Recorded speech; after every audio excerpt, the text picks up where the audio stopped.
AgroPlus Podcast, o seu podcast do agro. Estamos com satisfação gravando mais uma edição deste programa que traz a você pautas importantes como sustentabilidade, tecnologia, inovação e produtividade. Estou aqui com os meus colegas, Rui.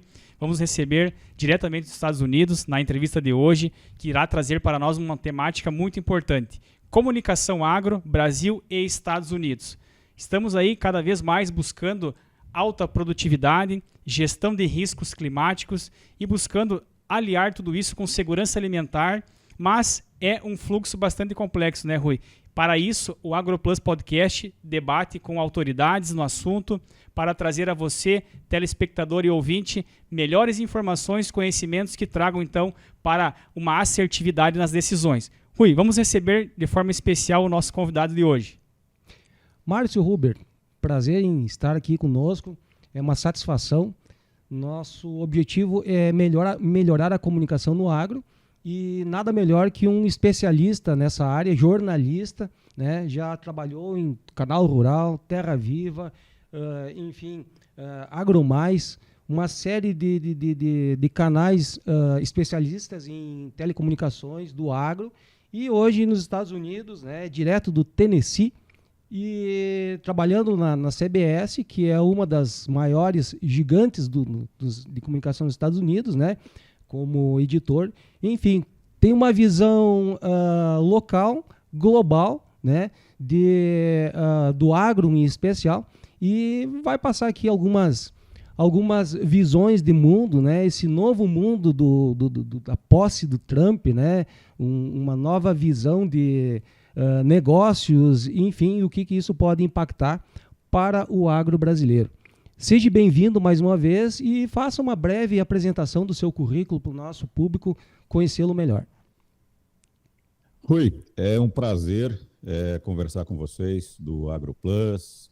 Diogo também, eu acho que vocês representam muito bem, na verdade, uma cadeia que só cresce, mesmo às vezes sozinha, a gente sabe, né, da falta de apoio, especialmente de políticas públicas eficientes, mas o agro é muito maior do que isso. Então, acho que essa conexão, na verdade, ela só vem a fortalecer, eu diria, talvez, cada vez mais o agronegócio, porque a gente fortalece o setor falando dele e encontrando, na verdade, alternativas, saídas, buscando informação. Eu costumo dizer que o melhor insumo que a gente pode ter, Rui e Diogo, é a informação. E você, com uma boa informação, o produtor rural sabe disso, toma uma boa decisão.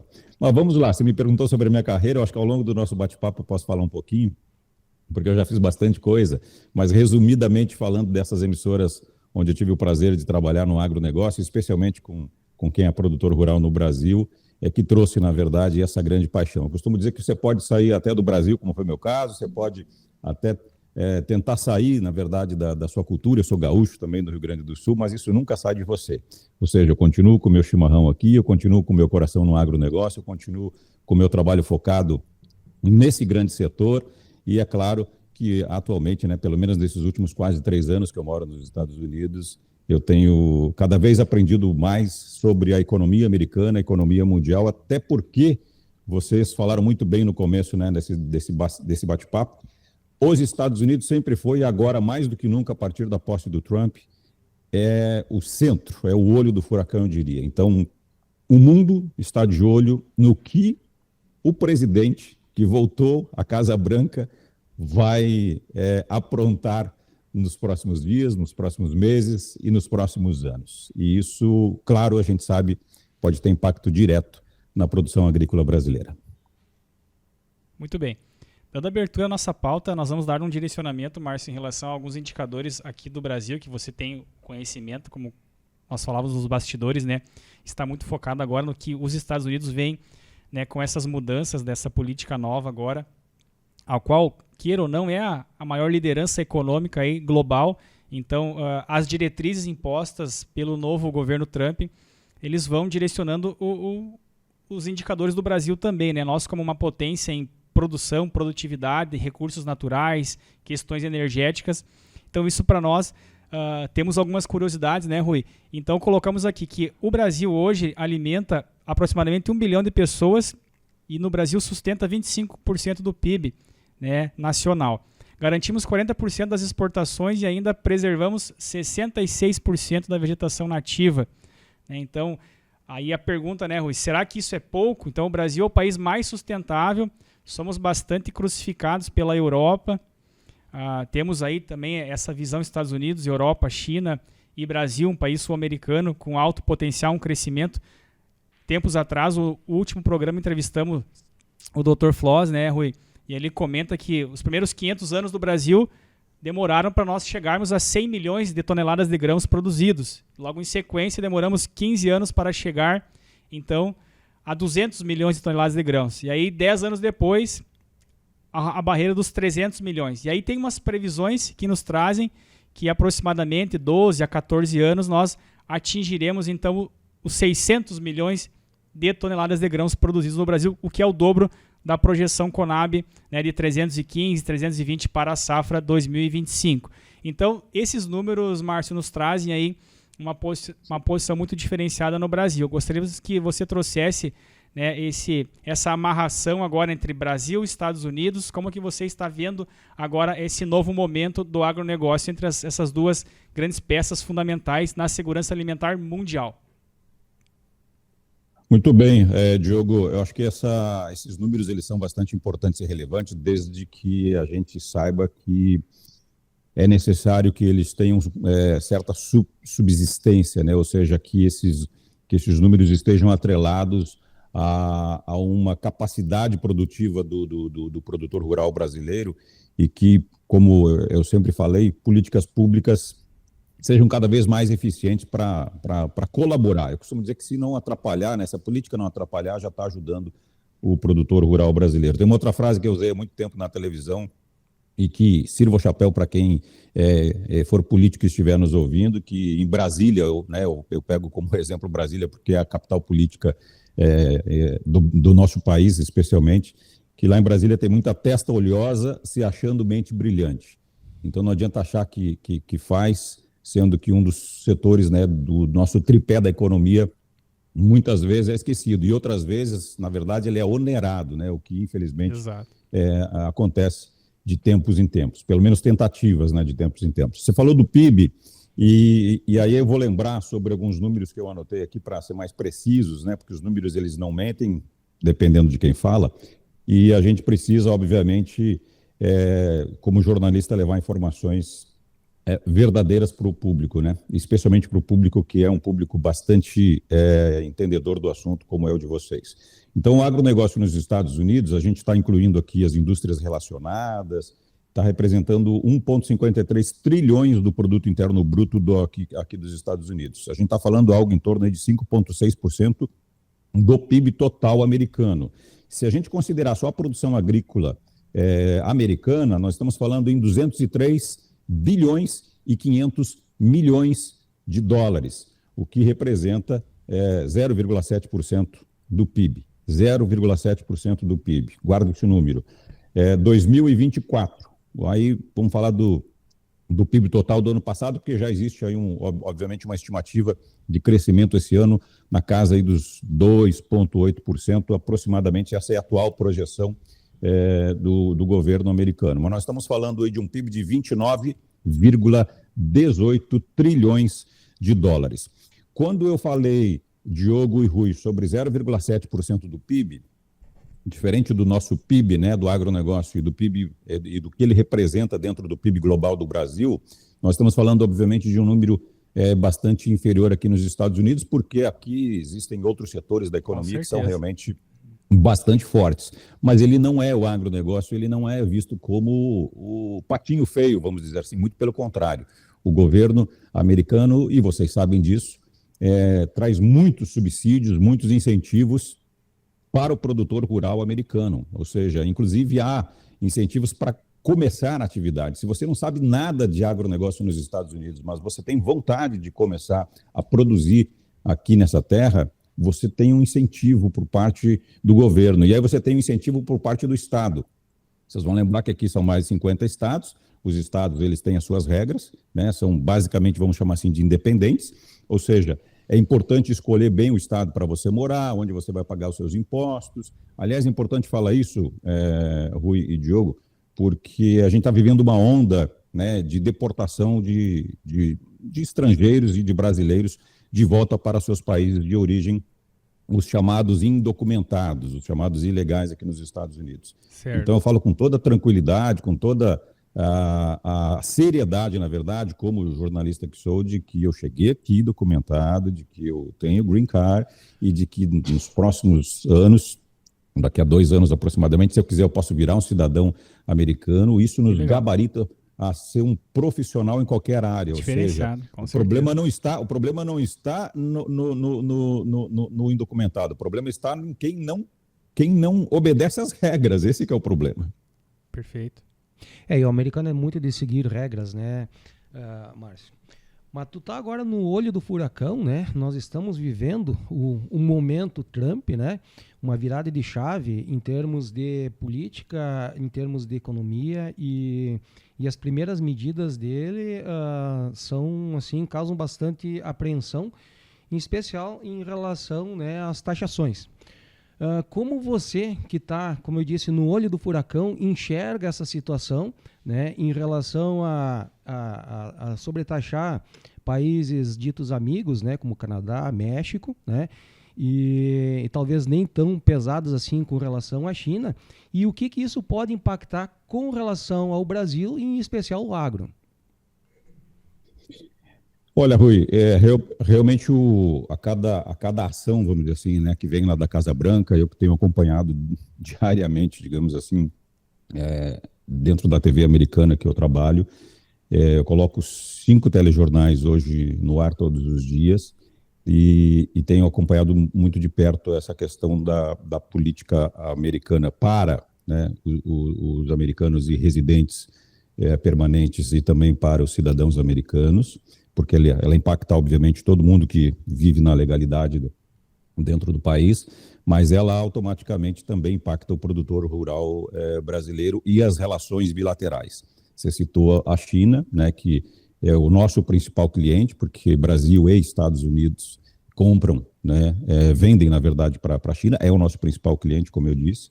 Então, no momento em que o governo começa a fazer com que medidas protecionistas, porque nada mais é do que isso, né? Com que medidas protecionistas fazem com que o seu produto seja mais valorizado, o que o Trump quer, e que isso está muito claro para todos nós. Ele quer, na verdade, que as indústrias se estabeleçam nos Estados Unidos. Ele quer que o agro cresça nos Estados Unidos. Ele quer que a economia cresça, apesar de ser a principal, cresça ainda mais dentro dos Estados Unidos e para os americanos. E como que ele faz isso? Ele faz, obviamente, forçando, né, a barra, vamos dizer assim, trazendo não só empresas e pessoas fomentando esses setores da economia aqui dentro, mas também taxando os produtos que vêm de fora, exatamente para desincentivar esse tipo de prática. Até porque nos últimos anos eu frequento os Estados Unidos há pelo menos uns 20 anos, mais ou menos. Todos os anos, ou a cada 2 anos, eu venho, né? Eu vinha para cá, para os Estados Unidos, ou de férias, ou com algum compromisso.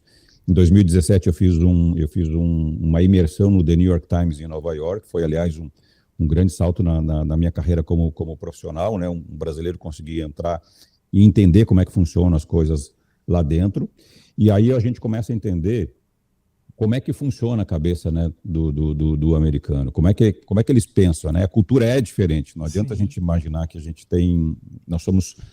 estamos todos dentro do globo terrestre, mas temos as nossas diferenças. Há diferenças dentro do próprio Rio Grande do Sul, né? A gente sabe que quem está mais para baixo no sul do Rio Grande do Sul pensa às vezes diferente, age diferente, tem as suas características muito pontuais, assim, mesmo às vezes dentro do mesmo estado. Então vocês imaginam de país para país.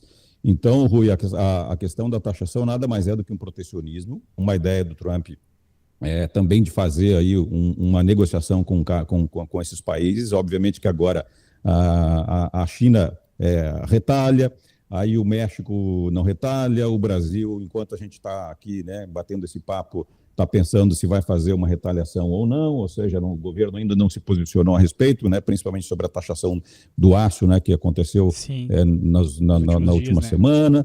Então, assim, é algo que o governo, especialmente, precisa saber em que medida, em qual dosagem ele precisa brigar com relação a isso. Então, assim, a taxação, só para resumir o que a gente está tentando falar aqui, ela é uma forma, nesse momento, na minha visão, de ferramenta de negociação. Como é que você negocia com países? Muitas vezes é cobrando desses países, ou seja, a força dos Estados Unidos sempre esteve no dólar, né? As commodities são dolarizadas. Então, assim, o Trump, sabendo disso, ele sabe que ele tem uma força econômica na mão. No momento que ele começa a colocar medidas em que afetam o bolso, né, de empresários e de produtores de países, essas medidas surtem efeitos. Normalmente, o que acontece? As pessoas ou brigam ou elas sentam à mesa para negociar. Nessa questão, aproveitando essa visão da taxação que o Rui trouxe, queria que tu trouxesse para nós já um gancho com a sustentabilidade. Nós, há alguns anos atrás, estamos, né, buscando fortalecer cada vez mais o nosso posicionamento ambiental enquanto Brasil, ao mesmo tempo que agora temos essa visão Trump, né, fortalecendo mais petróleo, minimizando a questão da mobilidade elétrica. E a gente gostaria de saber também como que o produtor rural americano convive com essas questões ambientais lá na hora de produzir os seus alimentos, seus produtos, enfim, ao mesmo tempo que o Brasil está chegando numa virada de chave para conseguir demonstrar, como falado ali, nós preservamos 66% do nosso território, né, a nossa matriz energética elétrica ela é limpa em 85%, já foi 89%, então países da Europa que se aproximam a no máximo 28% em relação a esse indicador, então estamos anos-luz na frente. Então a questão do Brasil, do produtor rural, a gente já faz uma fixação de carbono ideal lá no solo, temos vários posicionamentos interessantes em relação a isso. Agora a gente fica pensando, será que vai esfriar um pouco isso com a era Trump em relação a esse protecionismo do produtor americano? E aí, na tua visão, conhecendo as duas frentes, como que o brasileiro, em especial a agricultura, poderia destacar mais essa ascensão da questão sustentável, que já temos como comprovar tudo isso? Olha, é importante a tua pergunta, Diogo, mas ao mesmo tempo ela pode ser, dependendo do momento, preocupante para alguns países, né? A gente sabe que aqui, eu acho que no mundo inteiro há uma preocupação com a sustentabilidade, essa palavra virou moda já, né, há muito tempo, e a gente sabe que o Brasil tem se destacado, especialmente pelo Código Florestal, que é o único no mundo, na verdade, né? Nós temos exemplo para o mundo na questão do Código Florestal. Só que, ao mesmo tempo, nós temos relações comerciais, especialmente aqui com os Estados Unidos, onde o capitalismo, a indústria, ou seja, a máquina, ela funciona de uma forma muito mais rápida, ou seja, aqui há uma voracidade, vou usar essa palavra, para que a economia cresça cada vez mais, que os números sejam cada vez maiores. Então, isso, às vezes, penaliza, né, a questão da sustentabilidade. Mas vamos lá, se a gente pegar do ponto de vista do produtor rural americano, vou voltar aos estados, né, independentes, nós estamos falando de 50 estados americanos, é muito importante, porque a gente vê o meio oeste como o maior produtor, né, rural brasileiro, né, exatamente pelas políticas públicas também do meio oeste, pelos incentivos, né, pelo Farm Bill, que foi até em 2018 sancionado pelo presidente Trump, essa prática, né, essa ajuda financeira para os produtores rurais americanos. A gente sabe que aqui há muitos subsídios, né, ou seja, o ciclo aqui é muito menor, né, porque aqui é basicamente um ciclo por ano. No Brasil a gente consegue fazer 2, quem sabe, dependendo da região e da produção, fazer até 3 ciclos. Então, assim, isso tudo acaba influenciando, né, na questão também, eu diria, da sustentabilidade. Mas para pegar um exemplo, uma polêmica que a gente vem vivendo aqui nos Estados Unidos já há algum tempo, é sobre o uso e a restrição especificamente do uso das águas, né, nos Estados Unidos. Essa prática, ela, especialmente no estado do Oregon, eles estão brigando já há algum tempo, porque as políticas públicas são muito restritivas, e isso acaba também onerando principalmente o pequeno produtor rural, que existem, claro, muitos pequenos produtores rurais nos Estados Unidos inteiro. Apesar de eu citar o meio oeste americano, o meio oeste é a grande produção agrícola, né, de grãos, por exemplo, mas os Estados Unidos inteiro produz, né, cada um com a sua particularidade. A agricultura familiar, por exemplo, muito a forte, Geórgia, né? Só para dar um exemplo, a Geórgia, se fosse um país, Diogo e Rui, ela seria somente a Geórgia. Ó, vou localizar quem está nos assistindo. Flórida, né, no sul, aí nós temos do lado da Flórida, né, fazendo divisa, a Geórgia. Então, logo no estado acima, a Geórgia é uma grande produção de aves. É a sétima, só a Geórgia é a sétima maior produtora de aves do mundo. Então, para você ver, e a gente fala muito da questão do meio oeste, mas os Estados Unidos inteiro é produtor. O problema é que há, sim, sempre normas, regras que às vezes impedem o avanço da produção. E isso, não pensem vocês que é diferente aqui nos Estados Unidos. As associações do agronegócio americano, os produtores rurais e cada um em seus setores estão o tempo inteiro em discussão com o governo para falar a respeito de políticas públicas que sejam eficientes. Elas são... Eu que tenho hoje o conhecimento dos Estados Unidos muito mais profundo do que quando eu acompanhava do Brasil e conheço a produção agrícola brasileira, eu posso dizer que sim, ainda os Estados Unidos, na questão da política pública, está muito à frente do Brasil. Mas, mesmo assim, há sempre alguma coisa que é preciso fazer para melhorar, porque, afinal de contas, muita coisa chega aqui nos Estados Unidos, vinda de outros países, como o Brasil, por exemplo. De cada 10, eu estou tomando meu cafezinho, olha, só não é brasileiro porque o meu brasileiro acabou. Quando eu for ao Brasil, eu vou trazer o brasileiro de volta. Está um pouco caro. Mas a agora. gente encontra o café brasileiro aqui nos Estados Unidos. De cada 10 copos de suco de laranja que a gente toma nos Estados Unidos, 7 são do Brasil, 70% vem do Brasil. Então, assim, o Brasil, como vocês falaram no começo, né, do nosso bate-papo, é o celeiro do mundo, alimenta o mundo. Muito bem. Márcio, me diz uma coisa. A base eleitoral do Trump é a agricultura, né? No caso, o meio oeste americano, o produtor rural americano, é muito trumpista, por assim dizer, né? Ele é bastante republicano. E algumas medidas que o Trump já está anunciando de fortalecer a indústria do petróleo, ela vai contra os interesses do produtor norte-americano, que é a questão, por exemplo, dos biocombustíveis, né? Tanto etanol de milho como também de biodiesel de soja, né? E esse conflito de interesses, como é que tu acha que isso aí vai impactar ao produtor? Como é que ele vai lidar com esses duas situações que aparentemente são antagônicas? Olha, Rui, o problema maior, eu diria, talvez, aqui nos Estados Unidos, ele não está muito focado nessa questão que você levantou aqui para a gente, para o produtor rural americano, especialmente.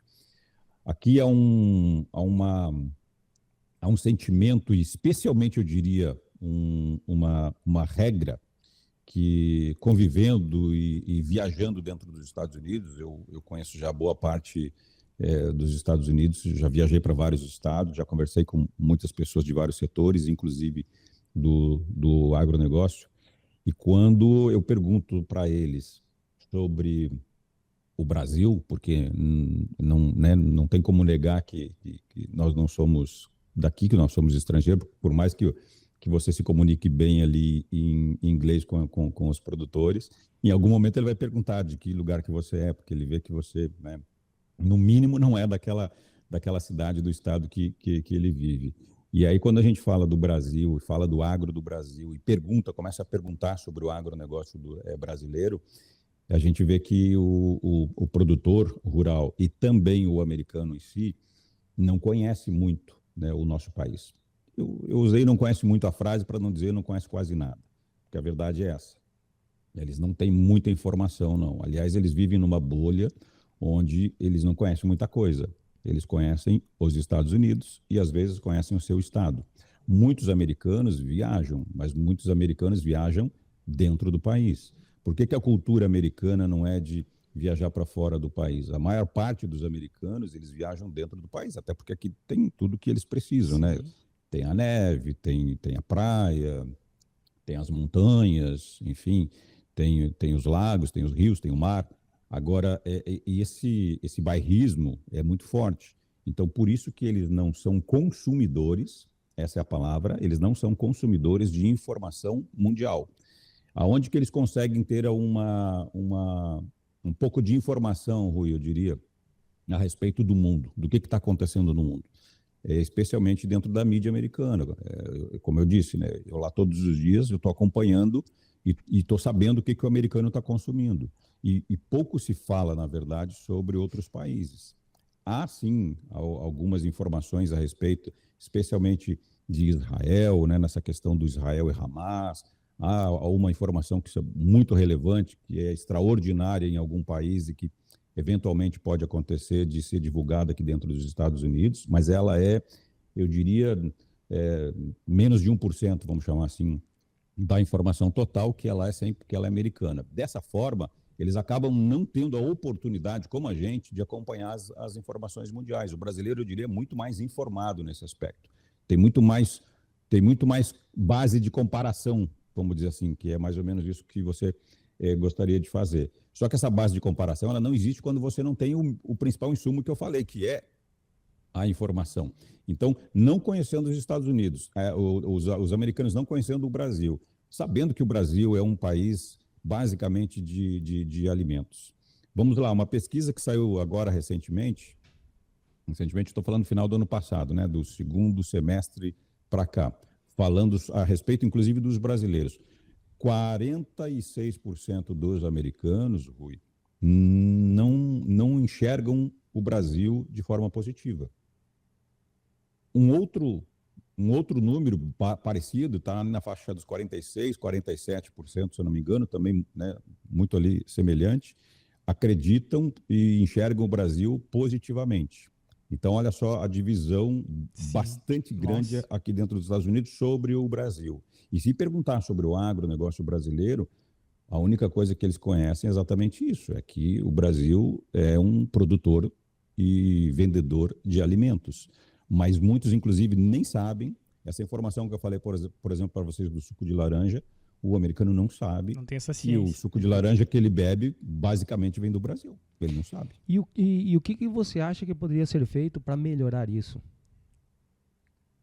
Eu acho que vem do governo, sabe? E aí eu não vou entrar no mérito de qual governo está nesse momento, até porque eu nunca me preocupei com quem está no governo, e eu tenho certeza que o produtor rural brasileiro não se preocupa também. Apesar da gente saber que ele, às vezes, mais atrapalha do que ajuda, ele não deixa de produzir. Não é porque o governo A, B ou C está lá no poder fazendo um monte de bobagem que ele deixa de trabalhar, acordar cedo, sábado e domingo, produzir no país, alimentar o país, exportar, ajudar a economia. O produtor rural brasileiro é um exemplo. O produtor rural brasileiro é um exemplo para o mundo, inclusive. Só que ele sabe que isso pode, às vezes, atrapalhar e bastante, principalmente onerar.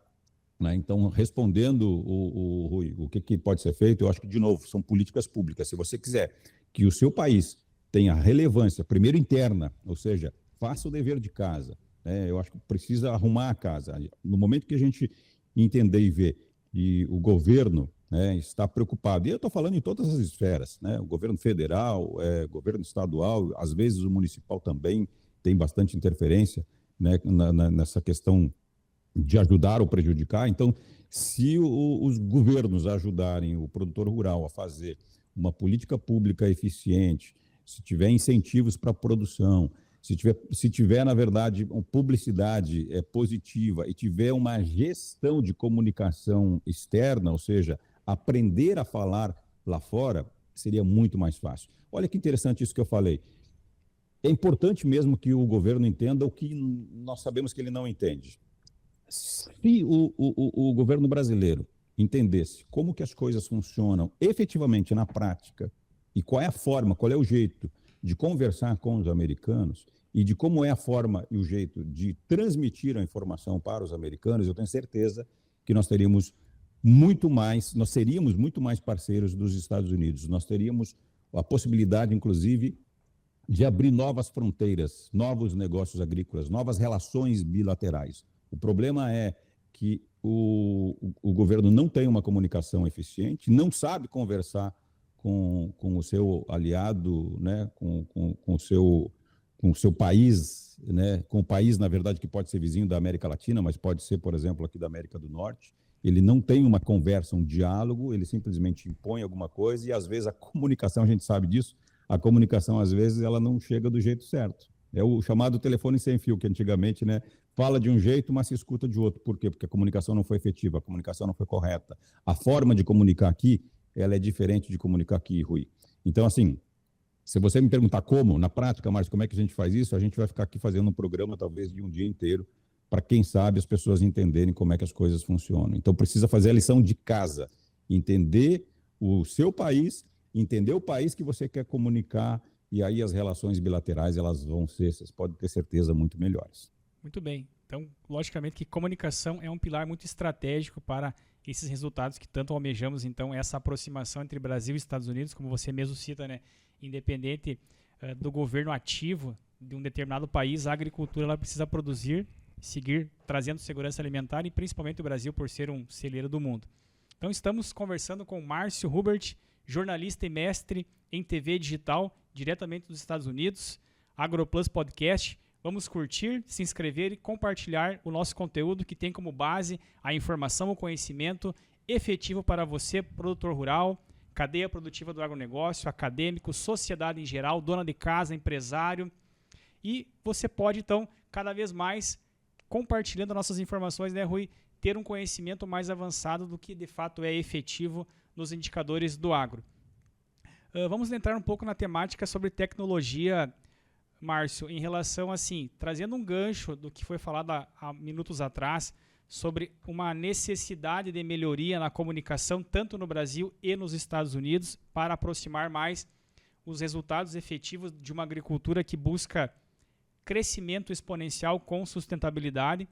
O Brasil, então, está vivendo, né, possibilidades de tecnologia bastante avançadas também, não só como aquilo que acontece de pesquisa e desenvolvimento, né, nos Estados Unidos, mas o Brasil hoje, a gente sempre diz, né, Rui, estamos numa micro-região aqui onde todas as marcas multinacionais, tanto na questão, né, Rui, do metal mecânico, a questão de genética, sementes, insumos, fertilidade, aplicações com drone, várias tecnologias de sensoriamento, agricultura 5.0, nós estamos vivendo muito próximo. Inclusive a Stara, que é uma empresa familiar ao lado do nosso município sede, que é Carazinho, né, ela é sediada na Metoque da Matriz, trabalha muito fortemente, né, Rui, temos uma proximidade com essa fábrica, é um nome em ascensão no Brasil, no mundo, já está exportando para mais de 25 países, né, Rui, os seus produtos. Então, isso nos torna muito satisfeitos em relação a que o Brasil está evoluindo no uso de várias tecnologias. Então, em meio a essa divulgação também da era Trump, que ele vem trazendo, né, Rui, o lançamento de investimentos bilionários em relação à inteligência artificial, à pesquisa, enfim, a gente entende que isso vai também beneficiar e afetar diretamente a agricultura. Queria que tu trouxesse um ponto em relação a como é que o americano, em especial o produtor, está recebendo, né, essa nova etapa agora de voltar um pouco mais, oxigenar pesquisa, desenvolvimento, buscando foco econômico, crescimento, obviamente que dentro das regras, das questões sustentáveis e questões econômicas, políticas, etc., né, para que a gente ter foco na questão do mercado em si tecnológico. Muito bem. Diogo, essa questão especialmente da tecnologia, ela caminha de mãos dadas, eu diria, aqui nos Estados Unidos, com a educação.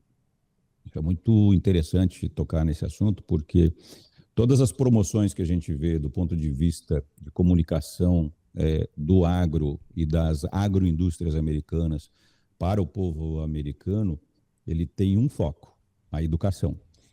E agora, cada vez mais, outros focos, né? A questão de rastreabilidade, que a gente sabe muito bem que há muito tempo isso já acontece, né, nos Estados Unidos, que se alastrou também um pouco para outros países, inclusive para o Brasil. Alimentação saudável, que é outro foco também, que cada vez mais cresce, essa tendência dentro aqui dos Estados Unidos. Só que, ao mesmo tempo, a gente sabe que o que está por trás de tudo isso é a tecnologia. Olha como as coisas se tornaram fáceis hoje em dia, né? Vocês estão hoje no Brasil, num dos melhores estados, para mim o melhor estado do país para se viver, e obviamente eu estou aqui do outro lado, né? Praticamente não, né? Estou do outro lado do oceano, e a gente está conversando como se nós estivéssemos, na verdade, na mesma sala. Exato. Falando com pessoas nesse momento que Fantástico. Estão nos vendo e nos ouvindo em qualquer parte do Brasil ou do mundo. E essa tecnologia, ela vem sempre para auxiliar, ela vem sempre para ajudar, ela vem sempre para colaborar. Esse é o objetivo dela. O problema é que, às vezes, nem sempre isso acaba acontecendo. Então, essa questão especialmente de tecnologia, e eu vou puxar um pouco mais, Diogo, a sua pergunta para o agronegócio especialmente, a gente sabe que ela tem traduzido cada vez mais isso em números, porque no Brasil não é diferente, aqui já caminha isso dessa forma há muito tempo. Hoje é possível se produzir, ter produtividade, na verdade, com cada vez menos hectares. Por que a gente concorre na soja com os Estados Unidos? A todo momento, porque produziu mais, aqui produziu, cada ciclo, né? É uma briga de ver quem tem a maior produtividade, especialmente na soja, por exemplo. E aí a gente para ver, mas em hectares, vamos chamar assim, né, usando o exemplo do Brasil, a área produtiva dos Estados Unidos, a produtividade dos Estados Unidos é maior do que a do brasileiro na média, por exemplo. O que está embarcado ali dentro? Tecnologia. E a tecnologia está em tudo. A tecnologia está na semente, a tecnologia está no equipamento, a tecnologia está no plantio, está no desenvolvimento da lavoura, está na colheita, está na armazenagem, no transporte, na logística, na exportação, está em tudo, né, gente? Muito bem. Concluindo, então, a base tecnológica, ela aprimora decisões em gestão. Então, acreditamos, de fato, que a teoria, né, Márcio, saindo dos livros para a prática, tanto pesquisa, desenvolvimento, testagens, a gente sempre cresceu com essa visão da agricultura. Você citou antes que ainda tem muito a ascensão da agricultura familiar americana, onde a gente vê imagens, até fotos de revistas, né? Antigamente, hoje com a rede social, a gente acaba vendo mais vídeos, né? Enfim, acompanhando alguns canais também americanos de telecomunicação.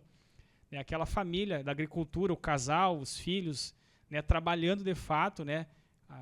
A versão anterior, né, Rui, da questão da enxada para dentro de uma máquina altamente tecnológica, com sensoriamentos, tudo compartilhado, tecnologia, então, trabalhando, botando a mão na massa, como diz o nosso ditado aqui, bairrista, né? Então, a gente vem com essa cultura como brasileiro, na agricultura, olhando essas famílias americanas, me parecendo que acessando antes que o brasileiro essas tecnologias e estar na frente em relação a isso, né? Mas fruto de um país que investe muito, né, nessa questão, nesse aparato tecnológico para trazer resultados para a sua sociedade. Então, hoje, o posicionamento do Brasil, a gente tem muitas tecnologias. O fato é que temos esse risco Brasil, uma taxa de juros alta nesse cenário, nesse momento, nesse período. Então, dificulta também a questão de eventos climáticos eventuais. Não podemos deixar de citar também o Rio Grande do Sul. Você que é daqui também sabe, né, o que sofremos em algumas estiagens. O ano passado com uma grande enchente aqui no Rio Grande do Sul. E agora estamos, aos poucos, nos recuperando a nossa agricultura, o que, teoricamente, segundo dados do Embrapa, Conab, na nossa produção nacional, muitas vezes, ela não vem prejudicando o todo.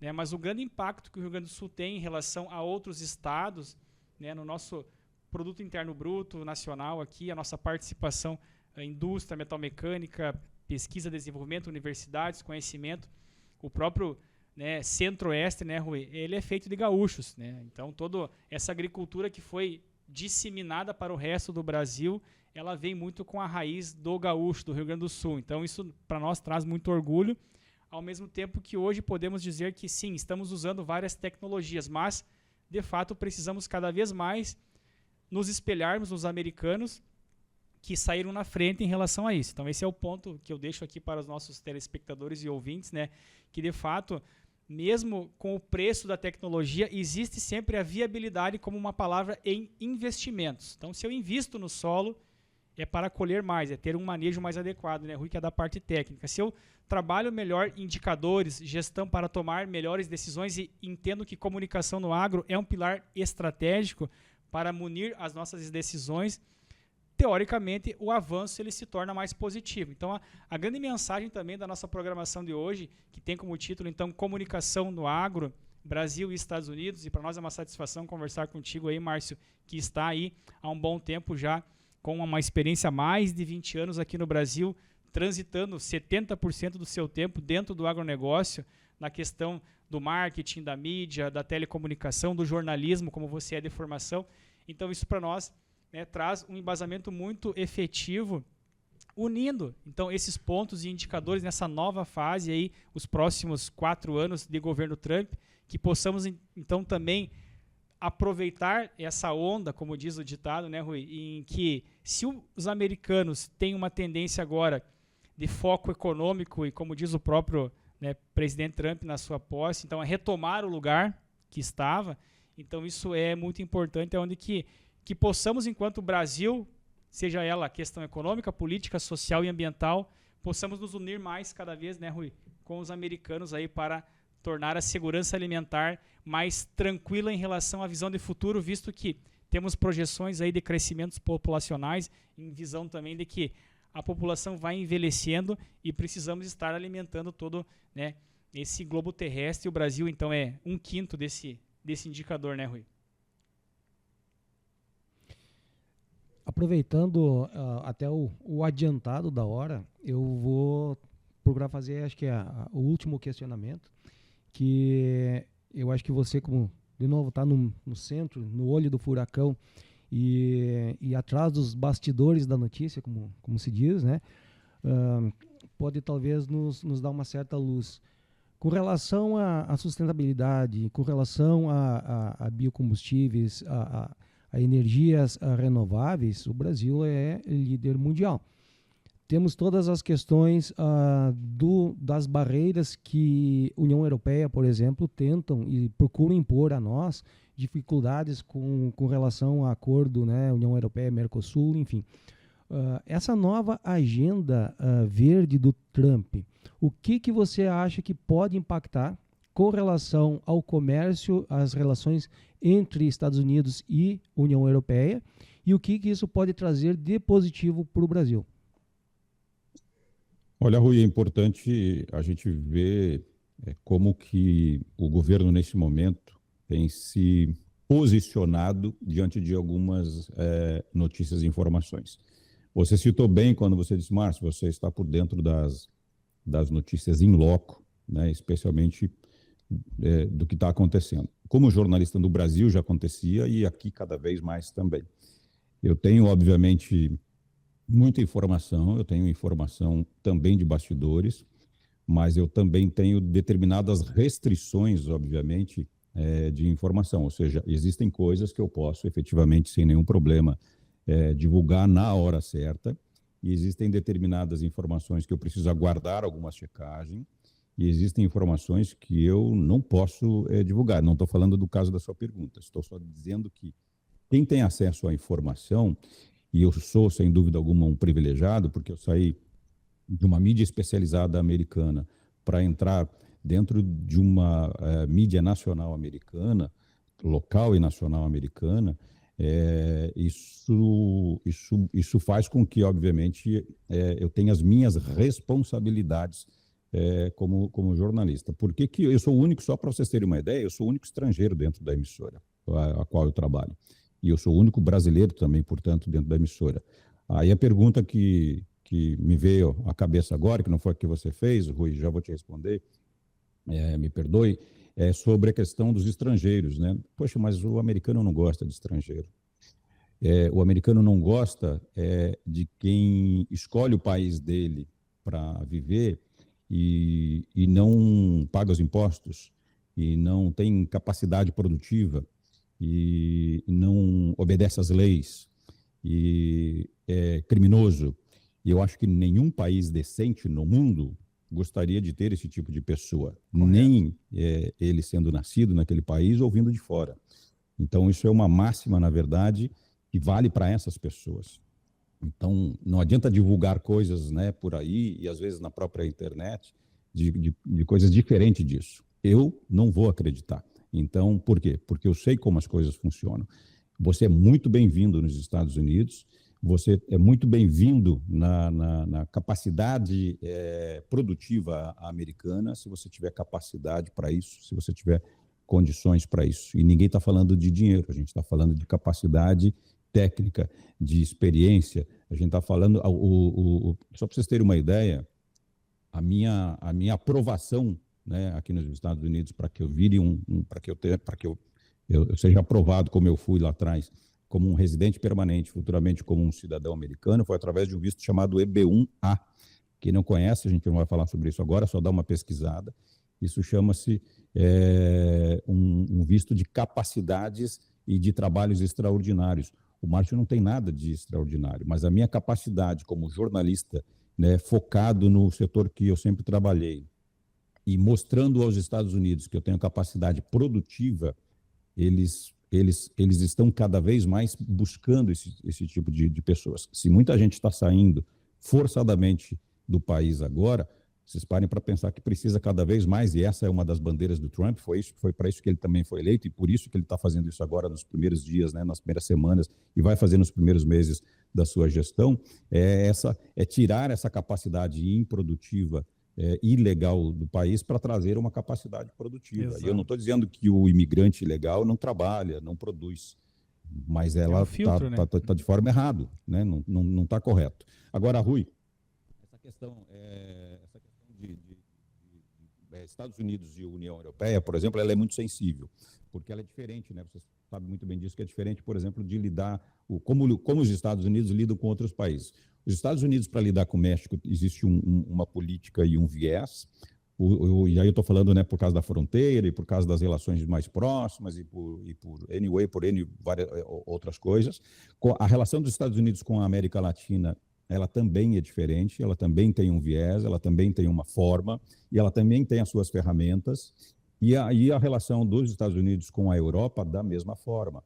E aí tem algumas diferenças, porque depende muito da região europeia também. Então, é tudo muito sensível, tá, Rui? Então, quando eu falo de sensibilidade, eu estou falando que, assim, é necessário ter muita cautela e cuidado na hora de você fazer algum levantamento, seja ele técnico ou efetivamente, né, de informação entre esses continentes e entre esses países, para que as coisas sejam faladas exatamente aquilo que está acontecendo, da forma que está acontecendo. Então, às vezes, uma informação que pode ser plantada, né, literalmente, do ponto de vista asiático para o mundo e para o agronegócio, faz a cotação de uma determinada commodity baixar para que você compre e logo na sequência ele volta a subir, porque era boato, e aí você vende. Olha como a informação faz os negócios acontecerem de forma rápida, e influenciável. Então, eu costumo dizer que é preciso tomar, assim, bastante cuidado, às vezes, inclusive, todos nós que somos da área de comunicação, vocês são especialistas no agro. Aliás, parabéns pela carreira dos dois, né, dentro do setor. Eu vi o currículo de vocês, eu acho que é bacana falar com quem é do setor, com quem entende do setor, mas, ao mesmo tempo, a gente sabe que nós temos responsabilidades, a gente precisa tomar bastante cuidado naquilo que a gente fala, para não ter impacto negativo ou positivo na hora errada daquilo que a gente quer passar. Muito bem. Agradecemos a participação, né, com muito carinho e bastante aprendizado, né, Rui? O nosso jornalista Márcio Fernandes Hubert, diretamente dos Estados Unidos, trazendo um tema muito importante, comunicação agro, Brasil e Estados Unidos, trazendo muitas pautas interessantes. Curta, compartilhe o nosso canal AgroPlus Podcast. Márcio, uns minutinhos aí para a sua despedida, fica bem à vontade, quiser relatar um pouco os teus projetos aí também, né? Nos deixa feliz também saber que um gaúcho, um brasileiro do agro está nos Estados Unidos com essa ascensão na carreira. Parabéns aí pela sua oportunidade nessa grande emissora aí, como você cita, né? O único brasileiro, o único estrangeiro, né? Isso é um mérito, parabéns para ti pela tua carreira, que você tenha sucesso pleno. E qual é a tua origem, Márcio? Só comenta com o nosso público qual é a tua cidade de origem. Eu sou, claro, ótimo vocês falarem isso. Na verdade, eu sou nascido em Santa Maria, mas eu fui registrado, olha as coisas do destino, eu fui registrado em Porto Alegre, porque logo que eu nasci, após o meu nascimento, minha mãe mudou para, né, minha família mudou para Porto Alegre, e eu acabei sendo registrado em Porto Alegre. Eu tenho dupla nacionalidade, né? Eu sou de Santa Maria e de Porto Alegre. Depois eu voltei para Santa Maria na adolescência. Então, o Rio Grande do Sul é o meu país, o Rio Grande do Sul é o meu chão. Fernandes é por parte da minha avó, que são descendentes de portugueses. O Hubert é do meu pai, que são descendentes de alemão. E eu acabei fazendo do Rio Grande do Sul, na verdade, o meu grande porto seguro. É por isso que eu volto sempre ao Rio Grande do Sul. Aliás, Rui e Diogo, vocês falaram das enchentes, e eu vou falar de uma ação que talvez vocês, obviamente, não saibam disso, mas eu, logo após as enchentes no Rio Grande do Sul, logo que foi possível se movimentar minimamente, eu diria, dentro do Estado, e é minimamente mesmo, porque eu fiz, né, uma gauchada, como chama o outro. Eu saí daqui dos Estados Unidos, fui ao Rio Grande do Sul, ajudei a comunidade brasileira e americana, que contribuiu aqui com mais de 40 toneladas de alimentos que nós enviamos para o Rio Grande do Sul, e eu fui efetivamente até o nosso estado. Eu tive que descer em Florianópolis, para vocês terem uma ideia, porque o aeroporto na época ainda estava fechado, lá de Porto Alegre. Desci em Florianópolis, de Florianópolis eu dirigi umas 10 horas mais ou menos, porque a estrada também, depois que eu entrei, especialmente no Rio Grande do Sul, muito ruim, fazendo vários trajetos, passando por diversas barreiras, mas eu consegui chegar, né, tanto em Santa Maria quanto em Porto Alegre, exatamente na época, né, bastante forte dessas inundações, e nós fizemos uma campanha no Rio Grande do Sul, juntando aí pelo menos 3 emissoras da região central do estado, onde eu liderei essa campanha, entrei no ar, fiquei no ar esses 3 dias, fazendo uma campanha de arrecadação também por parte, com a ajuda dessas emissoras de rádio, para a gente fazer o mínimo, na verdade, pelo nosso estado. Então, eu não fiz mais do que a minha obrigação, e eu não fiz absolutamente nada, e faria novamente 10 mil vezes, se for necessário. Porque a gente sabe como o povo gaúcho é guerreiro, como o povo gaúcho merece, na verdade, a atenção interna e externa, e, ao mesmo tempo, a gente sabe que é possível, sim, cada um colaborar um pouquinho, cada um fazer um pouquinho, porque se a gente fizer isso, a gente acaba indo cada vez mais longe. Se vocês me permitem, sobre um projeto futuro que deve entrar no ar a partir do final de fevereiro, na última semana de fevereiro, eu vou voltar à mídia do agro brasileiro, especialmente para um portal bastante relevante no Brasil, que é o Notícias Agrícolas. Ótimo. Nós vamos colocar no ar o Conexão USA, com informações dos Estados Unidos. Nós teremos, sim, informações, obviamente, do agronegócio americano, né, do que acontece aqui nos Estados Unidos. Isso pode abastecer o produtor rural brasileiro com algumas informações relevantes, mas, ao mesmo tempo, com oportunidades, porque aqui a gente vai levar oportunidade para o empresário rural, na verdade, ele conseguir enxergar um pouco além da fronteira, para enxergar depois da sua cerca, na verdade, né? A gente sabe que o produtor rural é eficiente dentro da porteira, ele pode ser eficiente também fora da porteira, como está sendo cada vez mais.